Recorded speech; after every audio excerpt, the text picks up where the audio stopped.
Turning your lifeless basement space into your dream basement is daunting, stressful, and tedious. And hiring a contractor can make that headache even worse. From communication problems to corrections and repairs after the project's completion, you really don't have time for any of those redos when it comes to the investment that's in your home. Hello, I'm Dan.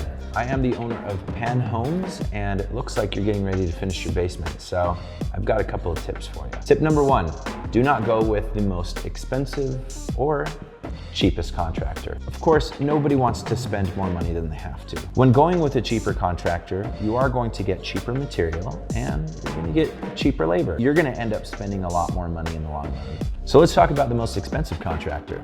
There are a couple of expectations that you have with expensive contractors, right? You're expecting quality, you're expecting a really good job, good communication. I have actually personally seen quite a few expensive contractors take advantage of their clients. Financially speaking, spending tens and thousands of dollars more than they really need to. There are plenty of other contractors that can provide the same quality of materials, attention, and communication as these very expensive contractors. You just have to know where to look. Tip number two, now that you have the rest of the contractors to work with that are now in your price range, look at their job history. Ask for a reference of a few different past clients, anywhere between 5 to 10. Give them a call. Find out how their process was. How was their satisfaction with their communication? How was their happiness level throughout the process? And were they happy with the end product? Go look at their online presence.